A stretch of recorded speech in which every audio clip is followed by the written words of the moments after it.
The medication cart squeaked down the hallway at 2:19 a.m., and Brooke Sullivan's hands moved through their practiced routine without thought. Alphabetize. Check. Label. Verify. The fluorescent lights hummed overhead like insects trapped in plastic, casting everything in a color that didn't exist in nature. She'd been arranging supplies at Oak Creek Memorial in Norfolk for 3 years, long enough that the night shift felt like a separate world, a place where time moved differently and nobody asked questions about who you'd been before you arrived. Her scrubs were faded, washed so many times the navy blue had gone the color of old denim.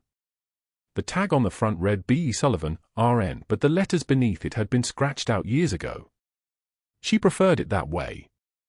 Less to explain. Less for people to wonder about. The ICU was quiet tonight. 8 beds, 5 occupied. Monitors beat their steady electronic psalms, a rhythm she'd learned to sleep through but never quite stop hearing. One patient had pneumonia, recovering well.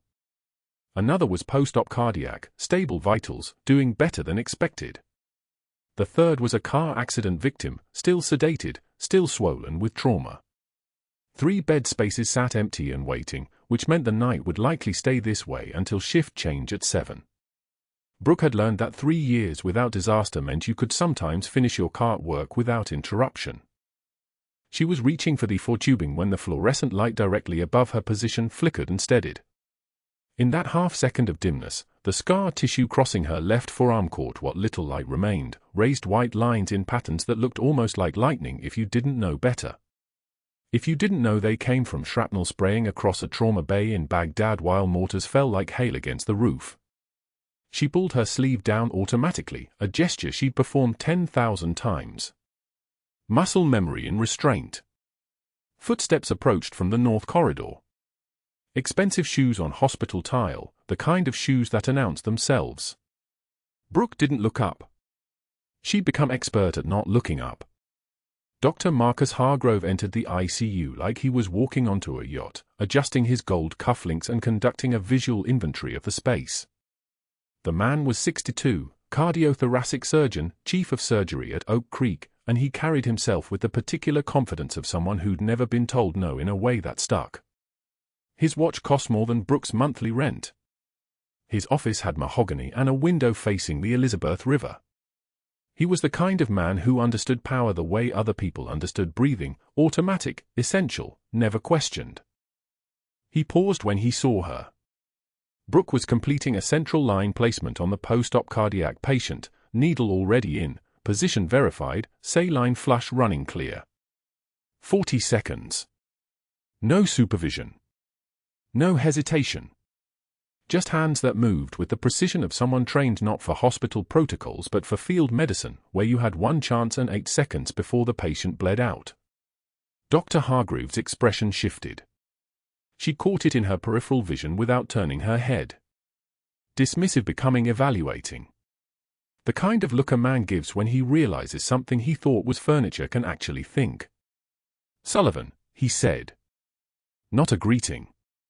An acknowledgement of her existence in the way one might acknowledge an obstacle. Patient in bed for needed that line.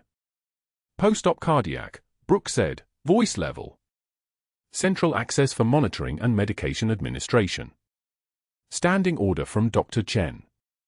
A new verified line placement. Chest X-ray at 1:13 a.m. confirmed position. Midline, proper depth. He nodded once, a gesture of nothing in particular, and continued toward the nursing station where the night-charge nurse, Patricia, was reviewing charts. Hargrove moved through the ICU like he was taking measurements, his eyes cataloging details. Brooke resumed her supply organization and didn't watch him, though she was aware of every movement. Awareness was another thing she'd become expert at cultivating. The kind of awareness that let you hear the difference between a normal heartbeat and one about to fail, hear it in the monitor's tone before the numbers appeared on the screen. Incoming trauma, Patricia said to Hargrove, her voice carrying across the quiet unit. Navy Admiral, critical condition. ER called it up 5 minutes ago. Details? Fever of 104, delirious, refusing standard treatment from the ER team. They said he's been asking for someone in Arabic. Some kind of medical personnel, but nobody in the trauma bay speaks the language well enough to understand him clearly. Hargrove's jaw tightened almost imperceptibly. Most people wouldn't have caught it. Brooke caught it. She caught the slight flare of his nostrils, the minute adjustment of his shoulders, the way his hand stopped its casual adjustment of his cuff link. How long until arrival? 3 minutes, maybe 4. Assign him to ICU 1. Dr. Hargrove, the ER team hasn't stabilized him yet. We don't even have a diagnosis. ICU 1, he repeated, and the tone suggested the conversation had ended. He turned and walked back down the north corridor without another word, already pulling his phone from his pocket, already making calls to people Patricia didn't have access to. Dr. Hargrove's network extended in directions that made even hospital administration uncertain about what he could actually do. Brooke continued alphabetizing the medication cart, though the routine had lost some of its mechanical quality. Her breathing had changed. She could feel it, the shift from resting rate to elevated, the kind of change that happened before her conscious mind had finished processing why. She finished the cart anyway. Completed the task. Checked it twice. The sirens arrived before she finished her second verification. There was a particular quality to ambulance sirens in the middle of the night. They seemed louder, more urgent, like they were moving through silence rather than through traffic. The kind of sound that made hospital staff move differently, faster, with less of the practiced calm they usually maintained. Brooke heard the ER doors open downstairs. Heard raised voices, the clatter of equipment being moved, the compressed chaos of a critical admission being loaded into the system. She put the medication cart in its assigned position and was walking toward the ICU monitoring station when the elevator chimed and the doors slid open to reveal a gurney, an ER team moving with practiced urgency, and a man who looked like he'd been dragged through several dimensions of fever and delirium. The Admiral was maybe 55, muscular in the way that suggested a life of discipline, but right now he was soaked with sweat, his skin the color of old brass, his eyes rolling back intermittently. He was still wearing his navy dress uniform, somehow, though it was torn and stained and plastered to his body by fever. His hands kept reaching for something, clutching at the air, his voice coming in fragments that might have been English or might have been prayer. "Medic," he said. "The woman. Where is she? She saved the boy." The words were slurred, running together, Arabic and English mixing like oil and water. The ER resident assigned to him looked helpless, offering oxygen, trying to establish another for line while the Admiral's arm kept moving, kept reaching, kept calling for something he couldn't name. Brooke stopped walking. She was standing 3 feet from the gurney when recognition hit her like a physical force, and she had to lock her knees to remain upright.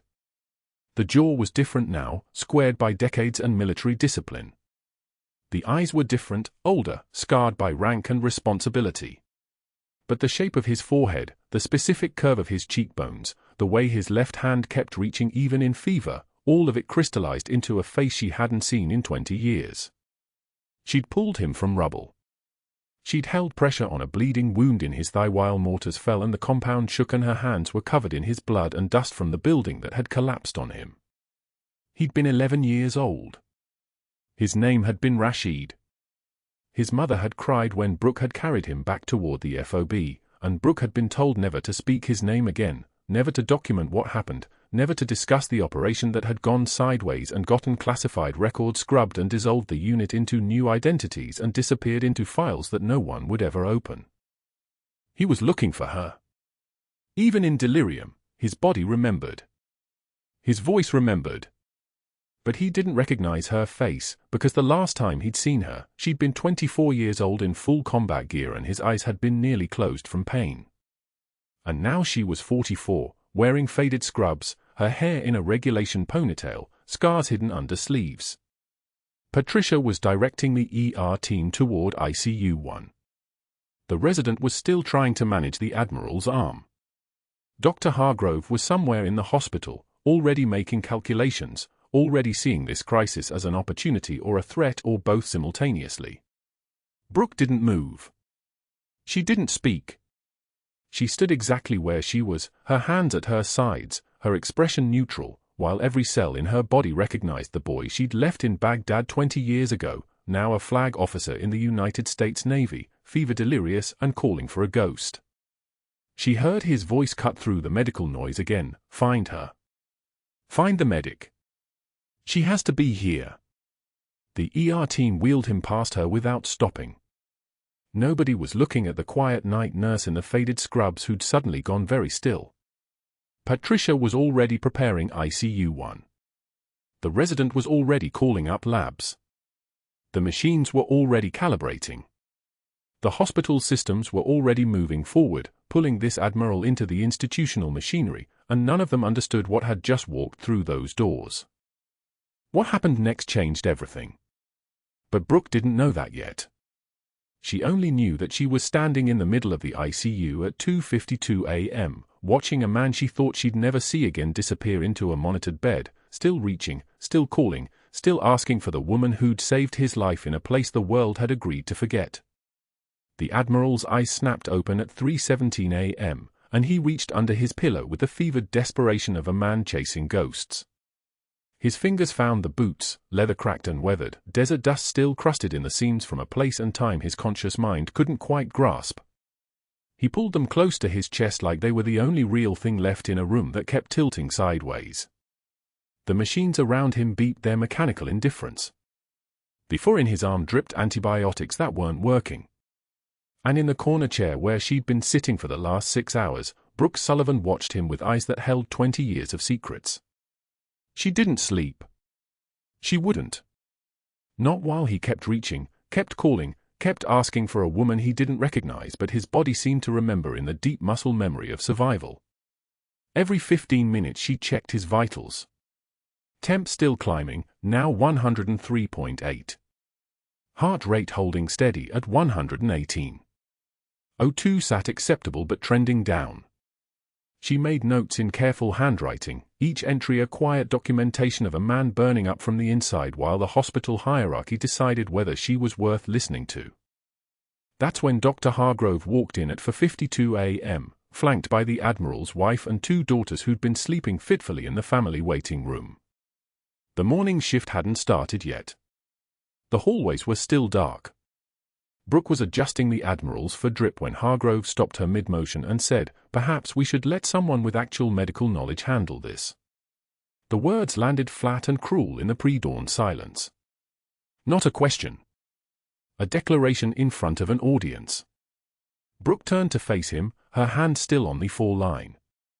Her voice came out steady, the voice of someone who'd learned a long time ago that flinching gives your enemy exactly what they want. "I was adjusting the infusion rate per protocol, Doctor. The Admiral's vein is compromised from the initial placement." Compromised? Hargrove smiled like he'd caught her in something. "Did your nursing school cover basic catheter assessment, or were you too busy with whatever it is you actually do here?" He turned to the Admiral's wife. "I apologize that you had to witness this." Nurse Sullivan seems confused about her scope of practice. The Admiral's daughter, maybe 17, dark eyes that held her father's strength, looked at Brooke with the kind of sympathy you give to someone you can see is drowning. Mrs. Admiral said nothing. Just stepped closer to her husband's bed and took his hand, pointedly ignoring Brooke's presence. Brooke took one measured breath. Her jaw clenched so slightly that only someone trained to read micro-expressions would have noticed. She let a single tear escape, not weakness, but the physical response of a body that had learned to compartmentalize pain so thoroughly that it sometimes leaked out regardless. She wiped it without breaking eye contact with Hargrove. Without looking away. Without flinching. "I'll get the attending," she said quietly, and walked out of the room with her shoulders square and her hands steady. But she could feel him watching her go. Could feel the calculation behind those pale eyes. Hargrove wasn't finished. He was just getting started. At 6:45 a.m., during the break between night shift and day shift, Brooke sat alone in the break room with her cracked mug that read "World's Okayest Nurse" and a dying succulent that hadn't been watered in 3 weeks. The coffee was cold. She didn't care.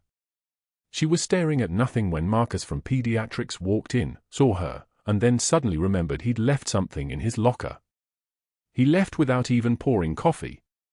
30 seconds later, Jennifer from orthopedics came in, made eye contact for a half-second, and then muttered something about urgent charting and disappeared.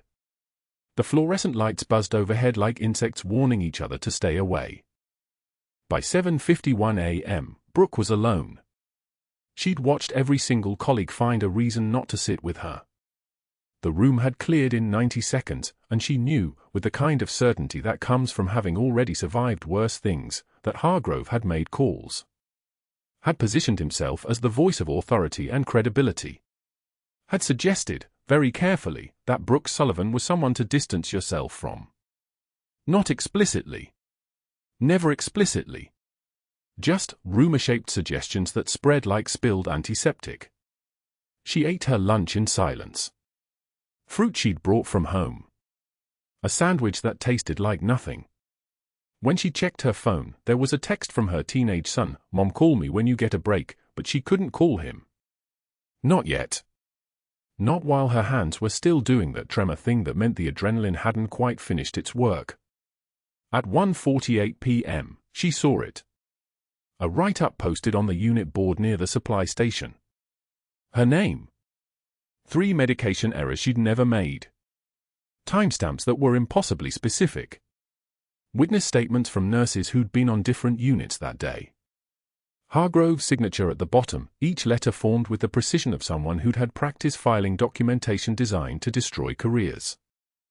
A crowd had gathered. Brooke watched them read it from across the room. Watched their faces shift. Watched them turn to look at her, then quickly away. The kind of look you give someone who's already gone. She approached the board slowly. Read every word. Read the fabricated dates and the impossible specifics and the careful accusation of medication errors that could cost her a license if she didn't push back hard enough. Her hands didn't shake. Her breathing stayed even.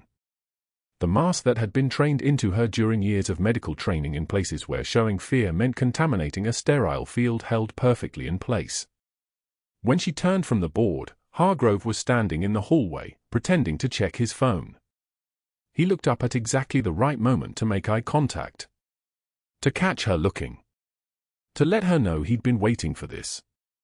She walked toward him with the same pace she'd used 1,000 times moving between operating tables in a military field hospital, calm, purposeful, carrying the weight of someone who'd learned that showing distress only gave the enemy tactical advantage. "I've held intestines in my hands while mortars fell, Doctor," she said quietly, stopping just close enough that only he could hear. "Your paperwork doesn't scare me." His smile didn't reach his eyes. It was the smile of a predator who'd just confirmed his prey was injured. He watched her walk past him toward the supply station, and then he pulled out his phone. The first call was to the hospital board chairman, a man whose son's malpractice suit Hargrove had personally buried 6 months prior, handling the documentation with the kind of careful discretion that people paid for. The second call was to her nursing school's dean of clinical affairs, his voice careful and concerned as he expressed worry about patterns he'd noticed, instability he'd observed, things that made him wonder if maybe there had been concerning indicators during her clinical rotations that they'd missed. By 3:22 p.m., federal investigators were walking through Oak Creek Memorial, asking questions about Brooke's credentials and her scope of practice and whether anyone had ever seen her perform procedures beyond her license. Meanwhile, the Admiral's fever climbed to 104.2 degrees. Brooke stood beside his bed. They'd stopped reassigning her from his case when Hargrove realized it would look better if she was here when things fell apart, and she monitored the slow decline with the eyes of someone who understood exactly what was happening. His oxygen saturation had dropped to 91%. Every pulmonologist Hargrove called suddenly had scheduling conflicts. The on-call thoracic surgeon had stopped answering pages. The hospital's infectious disease specialist was apparently out of the country and unreachable. Isolation was a weapon, and Hargrove had just weaponized the entire hospital against her. The Admiral reached for the boots again at 6:22 p.m., his hands trembling. He stared at them like he was trying to remember something crucial, something that lived in his body but not in his conscious mind. "The medic," he whispered. "Where is the medic?" She had kind hands. She spoke Arabic. She pulled me out of the rubble and she said my mother would take care of me. Brooke placed her hand gently on his shoulder. Not speaking. Not confirming anything. Just bearing witness to the moment when he was so close to the truth that he couldn't quite grasp it. His wife was asleep in the family lounge. His daughters were somewhere in the hospital, eating food that tasted like fear. And he was reaching for a memory that the world had decided didn't exist, from a place that official records had scrubbed clean. I'm here, Brooke said softly, which was true and not true in equal measure. I'm right here. His fever climbed higher. The machines beeped their warnings. And in the hallway outside, Dr. Hargrove was making calls to people with federal authority, to people with the power to make nurses disappear, to people who understood that some stories were dangerous enough to require erasing. But Brooke didn't know what he was planning yet. She only knew that the 16-hour shift ahead of her was going to determine whether this man lived or died, whether her license survived, and whether the past she'd buried so carefully was about to erupt from the ground and change everything. The Admiral's room became her entire world at 8:22 p.m. Brooke pulled a chair close to his bed and settled in with her vitals notebook, the worn leather cover creased from 17 years of night shifts. Every 15 minutes. Pulse, blood pressure, oxygen saturation, temperature. She'd done this before, in a concrete building outside Fallujah where the generators hummed like angry wasps and the thermometer climbed toward 127 degrees. That was different. That was different in ways she couldn't articulate without violating 17 separate federal orders. But the rhythm was the same. The attention was the same. The refusal to blink, to miss even one small shift in the numbers that separated breathing from not breathing. The Admiral's fever had climbed to 102.4. The antibiotics weren't working. They should have worked. Broad-spectrum coverage, delivered through the 4-line at exactly the correct drip rate. She watched the bag empty with the steady patience of someone who understood that medicine was sometimes a war of attrition, your drugs against the infection, measured in milliliters and hours. His lips moved. He called for someone named Hassan. His left hand clutched at the combat boots she'd positioned on the bedside table where he could see them during lucid moments, that brutal, merciful gap between fever dreams where a man knew his own name. She'd held those boots once, handed them to his mother in a dusty alley in Sadra City. Green canvas, reinforced heels, the smell of desert and diesel that never quite washed out. She hadn't expected to see them again. She hadn't expected to see him again. At midnight, his temperature reached 103.1. The antibiotics aren't breaking the fever, she told the night shift resident, a woman named Dr. Chen who looked like she'd been awake for approximately 36 hours and would continue to be awake because that was the unspoken contract of medicine. Keep going. Don't stop. The body requires what the body requires. Dr. Chen adjusted the 4 flow. We increase coverage. Add doxycycline. Watch his white count. She said it like someone reading a recipe, because at this hour of the night, in the fluorescent glare of the intensive care unit, that's what medicine became. Steps. Measurements. Chemical interventions measured in micrograms and milliseconds. Brooke nodded and documented everything with the precise handwriting of someone trained to make statements that might be read aloud in a court of law. She didn't think about court. She didn't think about what was happening in Dr. Hargrove's office for floors below. She thought about the numbers. The Admiral's oxygen saturation was 94. Acceptable. His heart rate was steady. Acceptable. His breath came easier for a moment, and she noted it, and allowed herself the smallest internal acknowledgement that he was still fighting. By 2:48 a.m., the fighting became harder to watch. His breathing changed. Not dramatically. Nothing that would make the monitors scream. It was subtle, a slight labor in each exhale, the ribs working harder than they should have to move air in and out of his lungs. Brooke had seen this before. Not on the Admiral. But she'd seen it. The pattern of deterioration that came when infection moved into the chest cavity, when the body's defenses began to fail in real time and there was nothing to do but watch it happen or intervene. She paged the on-call surgeon. Dr. Marcus Webb. A man she'd never seen in person, a voice on the hospital's rotation system whose name appeared in the schedule with all the permanence of a ghost. No response. She paged again at 2:48 a.m. Still nothing. The Admiral's oxygen saturation had dropped to 91%. Not critical. Not yet. But it was moving in the wrong direction, the way things move when gravity is winning. His wife, Elena, sat in the chair across from the bed, asleep against her own shoulder. Their daughter, Adriana, was in the family waiting room, according to the night shift clerk. Sleeping or not sleeping. Waiting or not waiting. The liminal space of a family holding its breath. His breathing's off, Brooke told her, quietly. I need to page surgery again. Elena's eyes opened. They were the color of dark coffee and held the specific exhaustion of a woman who'd been terrified for so long that terror had become her baseline. Is he? Still stable. But I want the surgeon to see him. She paged again. And again at 3:15 a.m. The Admiral's oxygen saturation had dropped to 89%. His lips were developing a faint blue tinge, the kind of color that meant the oxygen in his blood was becoming a scarce resource. High-flow oxygen was running through the nasal cannula at 15 liters per minute, the maximum before you had to escalate to intubation. His chest was moving. His heart was beating. But somewhere inside, something had changed. Brooke activated the trauma overhead code. The hospital's trauma response was a mechanism designed to move with purpose and speed. She'd watched it work before. Residents running. Nurses materializing. The OR coordinator appearing with surgical schedules and reorganized time. But this time, there was a delay. A pause. A gap in the system where urgency should have been. Then Dr. Hargrove appeared in the doorway. He stood with his shoulders squared, arms crossed over a chest that suggested he spent time in places where people paid him attention. His hair was perfectly styled despite the hour. His face held the expression of a man who'd just won something.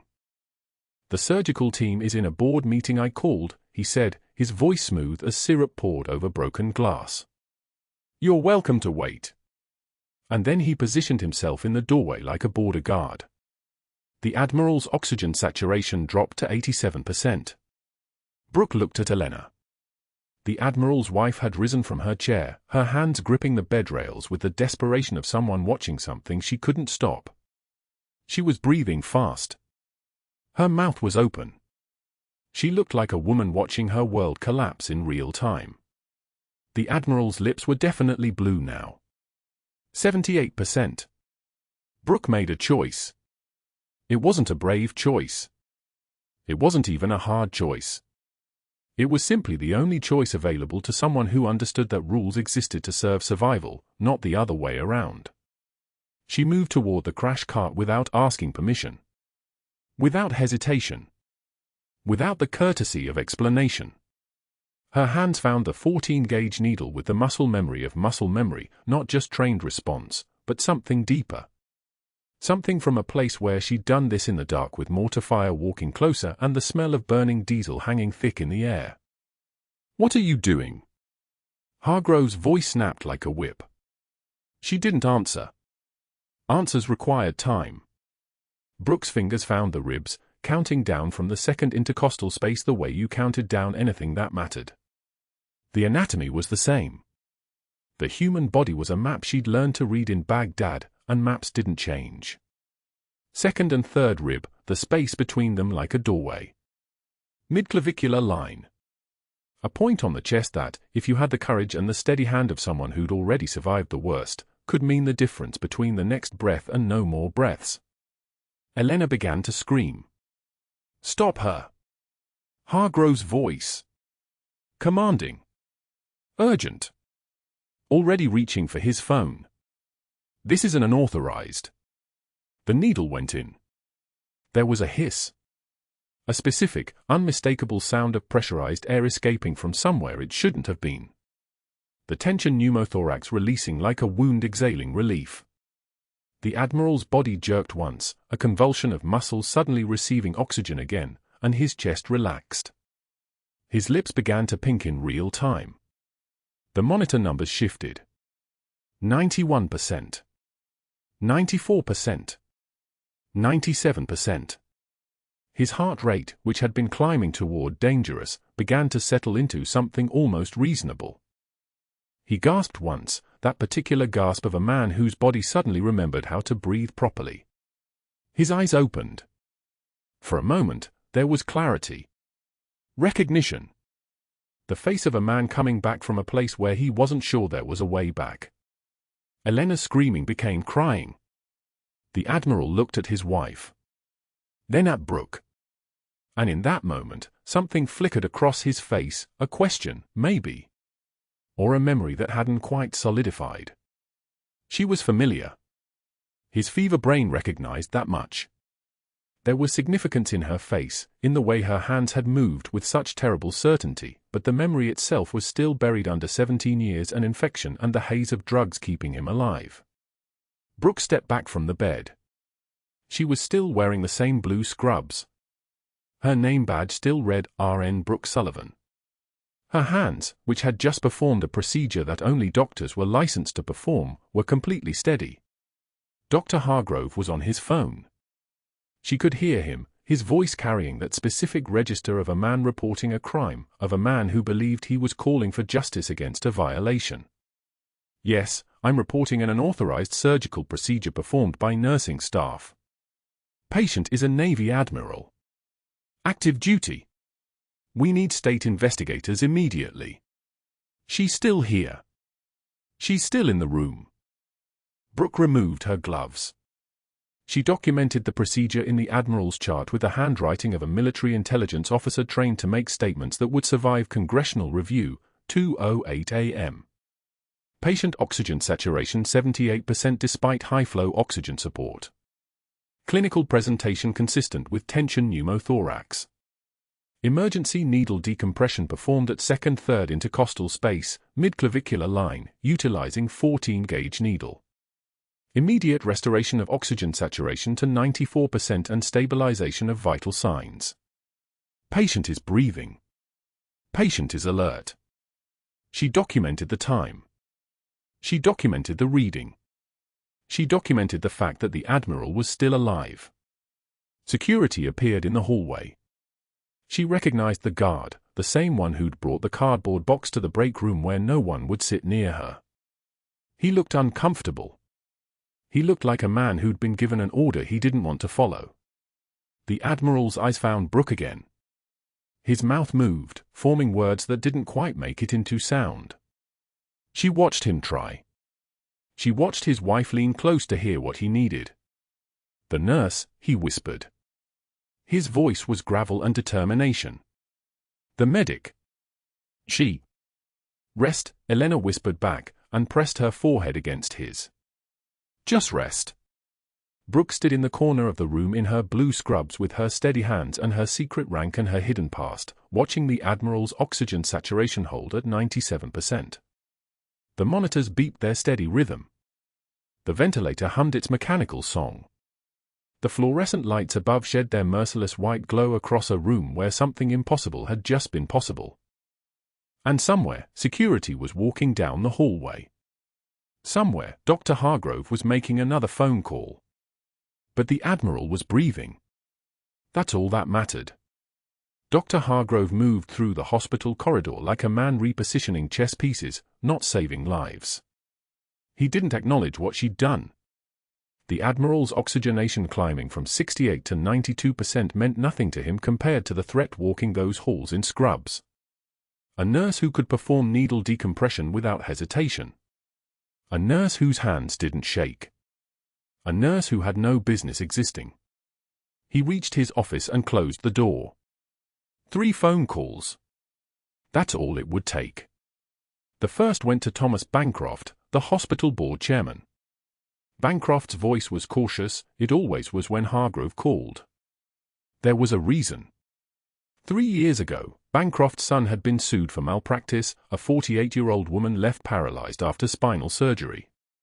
The family had retained attorneys, filed depositions, built a case that would have cost Bancroft everything, his reputation, his family's charitable foundation, his seat on every board in Norfolk. Hargrove had made the file disappear. Not legally. Just disappeared. Medical records, imaging studies, the surgeon's notes, even the plaintiff's attorney's correspondence, archived in a way that made the lawsuit unrecoverable. A favor. The kind that created permanent debt. "Tom, we have a crisis," Hargrove said. His voice carried the weight of a man about to save the hospital from catastrophe. "One of our nurses performed an authorized surgical intervention on the Admiral. Needle decompression. Scope violations, credentials violations, liability exposure. This is the kind of incident that triggers federal investigation." Bancroft's breathing changed. Hargrove could hear the calculation happening 3 miles away in a penthouse office overlooking the Elizabeth River. "What do you need?" Bancroft asked. "Her gone. Before sunrise. Before she can file a union grievance or talk to a lawyer. Security escort, badge confiscation, the works. Make it look administrative and by the book, but it needs to happen now." "Done," Bancroft said. The line went dead. The second call went to the Dean of Nursing at Old Dominion University, where Brooke had earned her credentials 17 years ago.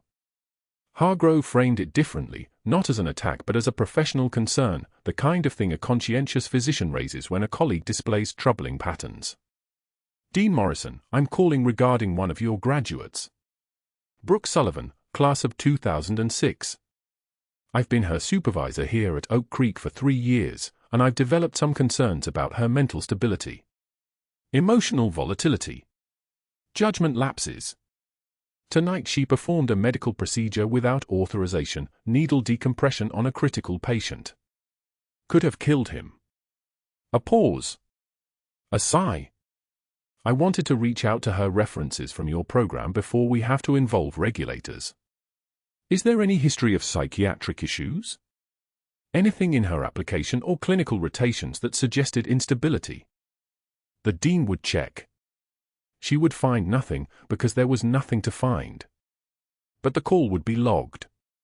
The inquiry would be documented. By the time anyone discovered it was baseless, the narrative had already been planted: this nurse has issues. Psychological problems.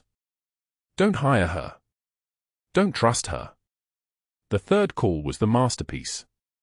Hargrove dialed the Virginia Board of Nursing's after-hours emergency line and reported that a staff nurse had performed an invasive surgical procedure without proper credentials, without physician oversight, without any authorization whatsoever. He used specific language: unauthorized scope of practice, potential danger to other patients, recommend immediate investigation. He gave Brooke's full name. He cited hospital policy. He sounded genuinely concerned. By 2 a.m., the wheels were moving. Security arrived at 6:41 in the morning, right shift change, maximum witnesses. 2 guards in Navy uniforms with incident reports already printed. An administrative escort in grey business attire who wouldn't meet Brooke's eyes. The Admiral's wife had tried to stop them in the hallway, her voice cracking. She saved his life. She saved him. But hospital policy was hospital policy. Liability was liability. There were investigations now. Regulatory concerns. The guards didn't look angry or apologetic. They just looked tired, like they'd done this before. Brooke didn't argue. She didn't defend herself. She'd known the moment the needle went in what would happen next, not the details, but the ending. You don't pull a child from rubble in front of witnesses. You don't perform emergency medicine outside your scope without triggering the machinery of institutional self-protection. You don't survive black site operations and come home to a normal life. Surfacing meant danger. Questions. An investigation into why she'd been given a new identity, why her old unit still didn't officially exist, why her name had been erased from every deployment record and operation log. It meant betraying the oath she'd taken 20 years ago when her commanding officer had looked her in the eye and said, "You don't talk about this. You don't exist. You don't acknowledge what you saw, what you did, or who you were." That's the price of keeping breathing. She walked to her locker in the nurse's break room. The same locker where she'd stared at the photo for 1,095 days without showing it to anyone. Her hands moved methodically, surrendering her badge, her access card, her locker key. She packed the cracked mug that read "World's Okayest Nurse" into a cardboard box, a joke from the staff 3 years ago, before Hargrove arrived, before she became invisible. The dying succulent from the windowsill went next. And finally, the photograph she kept face down, the one she looked at only at 3 a.m. when insomnia won, her trauma team in Baghdad, 6 faces, all in desert camouflage, standing in front of FOB Shank's surgical tent in the summer of 2004. 4 of them were dead. 1 had suicide protocol listed in his VA file. Only Brooke had survived intact, if survival meant breathing without living, working without existing, going 16 hours straight to save a man she'd saved once before in a war that officially never happened. She placed the photo in the box, still face down. She couldn't look at those faces and walk out of this hospital with dignity. The composure required, the one thing Hargrove had never managed to break, would shatter the moment those 6 people stared back at her. The walk through the corridors was silent except for her sneakers on linoleum. The sound of her footsteps echoed like a countdown. Colleagues who'd spoken to her yesterday avoided eye contact. The break room cleared when she passed. A nurse she'd trained in central line placement looked away. The orderlies who'd helped her move critical patients suddenly became very interested in their phones. This was what professional erasure looked like. Not a firing, not a termination with paperwork and severance. Just an absence. A ghost walking through a hospital full of people pretending she'd never been there. The rain started as she reached the bus stop on Colley Avenue. Norfolk rain in early December, cold, aggressive, the kind that seeped through cardboard in under 3 minutes. The box weakened at the corners. Water soaked the bottom. The photograph inside, those 6 faces, that moment in the dust, was probably saturated now, the ink running, the image dissolving into nothing, which was fitting. Brooke sat on the metal bench and held the box in her lap like it was evidence. The mug shifted inside. The succulent soil spilled. Everything was coming apart. Her phone buzzed. A text from her son, "Mom, where are you?" "Mom." She didn't answer. She couldn't explain this through a screen. She couldn't explain that the life she'd built, 16 hours in a hospital saving an Admiral, 3 years of quiet competence, a nursing license that meant nothing now, had been dismantled by a physician who feared her more than he feared God. She couldn't explain that she'd performed the needle decompression knowing it would end her career, that you don't survive combat and then hide from conflict. You run toward it. You save the life. You accept the cost. Inside Oak Creek Memorial, the Admiral woke for the first time in 3 days with full consciousness. The morphine had finally worn enough. His wife was holding his hand, her eyes red and swollen. His daughter stood at the foot of the bed. A cardiologist was reviewing his chart. Everything was stable. The infection was clearing. Whatever the nurse had done, whatever they were calling an authorized procedure, it had worked. His oxygen saturation was 94%. His heart rhythm was sinus and strong. He was alive because of someone he'd called Angel Medic while drowning in fever dreams. He asked the question that would change everything: where is the nurse? The one who stayed. The one who didn't leave me even when the doctors did. I know her. I know her from before. A long time before. His wife looked at her daughter. His daughter looked at a nurse standing in the doorway. The nurse looked away. "She's gone," his wife said. They made her leave. "She saved your life and they fired her for it." The Admiral tried to sit up. His body wouldn't cooperate. His voice came out like gravel over an open radio: "Find her. I don't care what it takes. Find her. And bring her back." Nobody moved. Nobody knew how.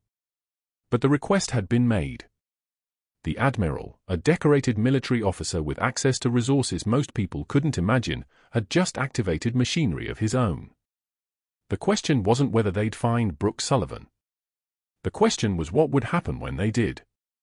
She was sitting on her apartment steps, still wet, still holding the box with trembling hands, not from fear, but from the weight of what it contained. Rain hammered down like applause, soaking through the cardboard, bleeding the edges black. Her cracked mug that read "World's Okayest Nurse" was dissolving. The dying succulent inside had turned to pulp. The photograph of her team in Baghdad, most of them now dead, was beginning to tear along the creases when she heard the screen door slam behind her. Her son, Marcus, came running down the stairs holding something wooden. A case.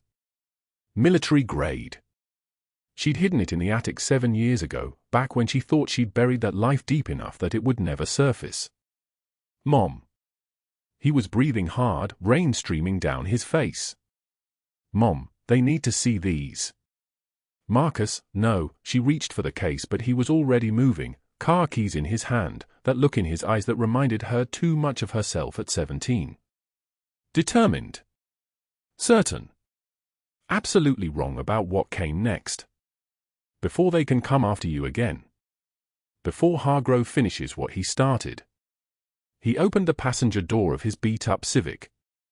We're going back. Now.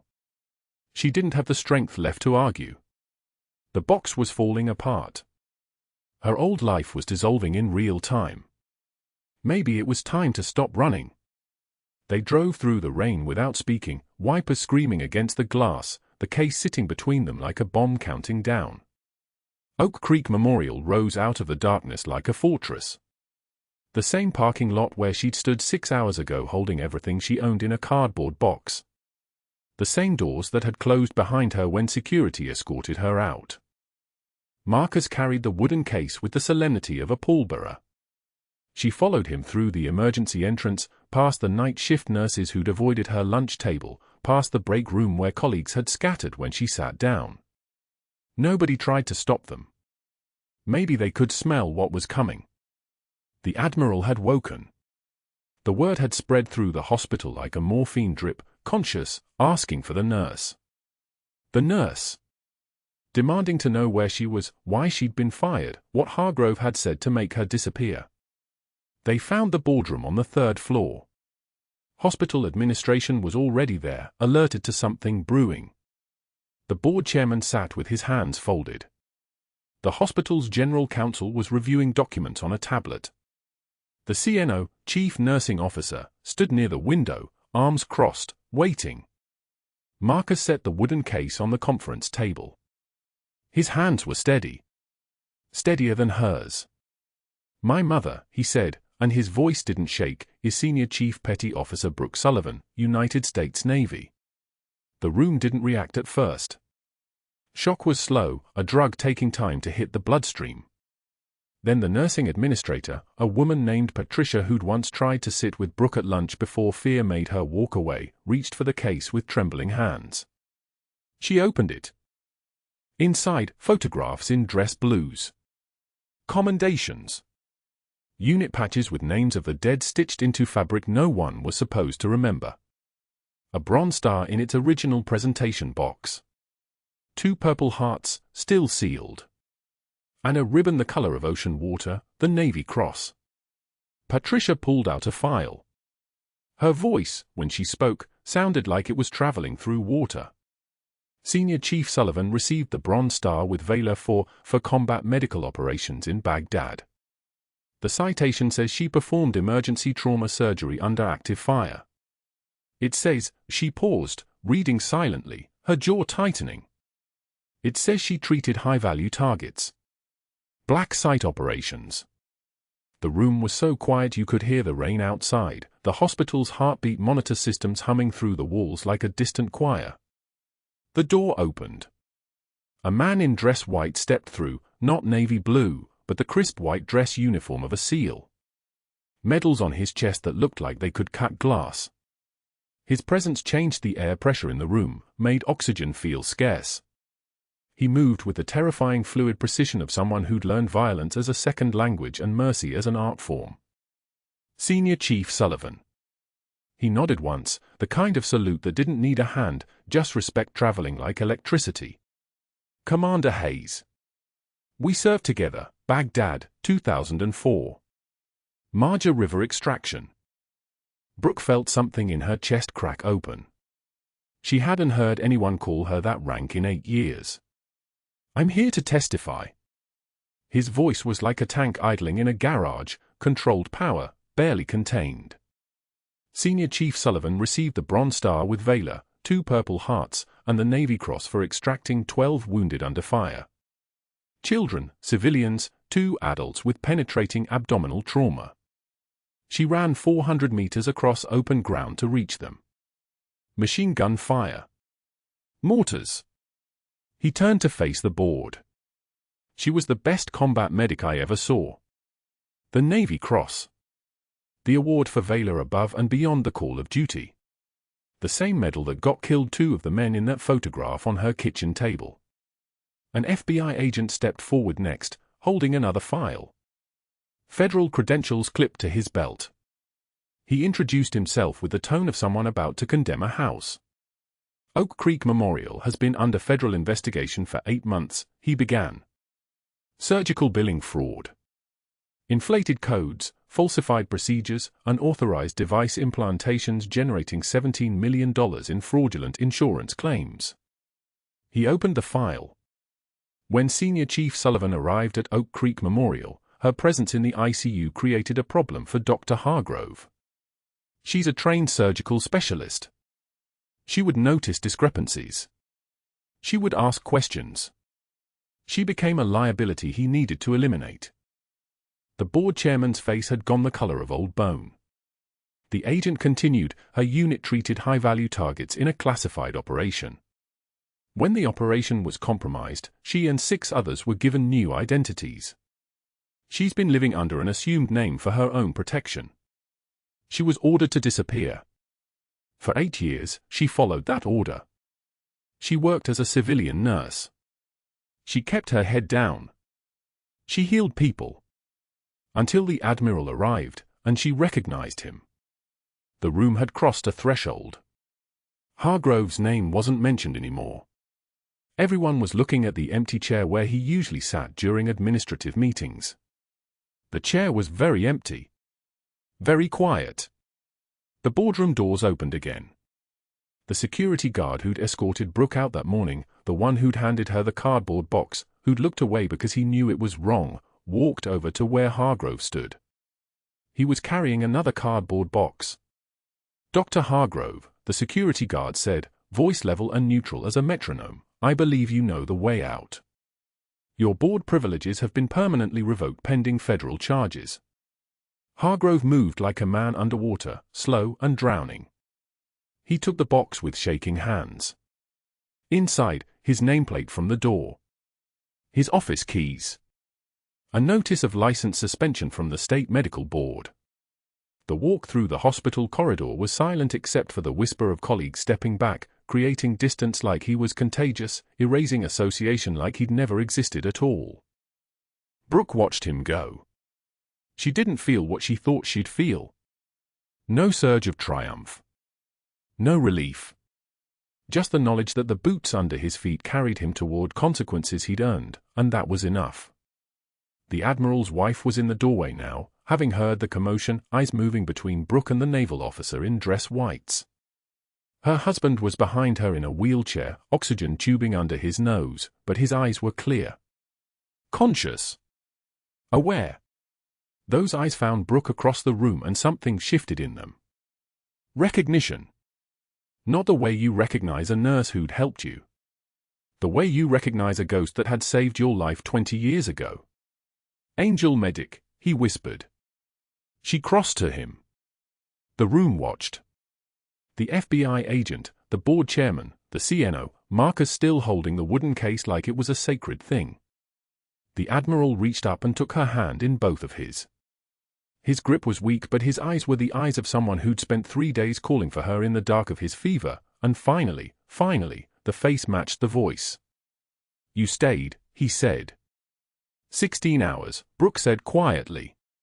"I never left." The Admiral's wife moved between them, pulled Brooke into a fierce embrace. "Thank you," she said. "Thank you for saving him twice." The hospital's general counsel was making phone calls. The board chairman was reviewing documents that looked like they'd turn into criminal referrals. The FBI agent was explaining that the investigation into Dr. Hargrove's fraud would proceed with full cooperation from Oak Creek Memorial's new administration. But Brooke was looking at the worn combat boots in her son's hands. The same boots the Admiral's mother had given back to him 20 years ago, when she'd pulled him from the rubble and made a promise she wasn't sure she could keep. Now those boots sat between them like a bridge made of survival and second chances. 3 days later, the board offered her the position. Director of Emergency Medicine. Full authority to redesign trauma protocols, to rebuild the culture, to make sure no one like Hargrove ever preyed on vulnerable staff again. The offer came with a salary that made her son's eyes widen. A corner office on the 4th floor. And a request, redesign the unit in a way that made room for heroes no one recognized. She said yes before they could finish asking. When the cameras came, when the Navy sent a public affairs officer to tell the story to local news, when Marcus saw his mom in dress blues, actual Navy dress blues, brought from Arlington and fitted by a quartermaster who wept while pinning her ribbons, he understood finally what it meant that his mother had been living as a ghost. What it meant that she'd kept quiet for 8 years while stronger people yelled. What it meant that she'd still tried to save the Admiral even after her career was destroyed. You could have walked away, he said when it was over. No, she said quietly. I couldn't. The rain stopped. The Norfolk sky cleared to the color of new oxygen levels climbing on a monitor. The Admiral visited monthly, walking without assistance, bringing his family to volunteer in the pediatric unit. He called her senior chief and she called him Admiral, and they both understood the weight of second chances without needing to say it out loud. On her desk sat the combat boots beside a photograph of her in dress blues, younger, covered in dust, holding a small boy's hand. Both of them smiling. Both of them alive. Heroes walk among us. Sometimes in scrub, saving lives in the dark. If you've made it this far, subscribe to see more stories like this one. Like and comment, tell me if you think Brooke's punishment was just, or if you would have done something different. What would you have done in her position?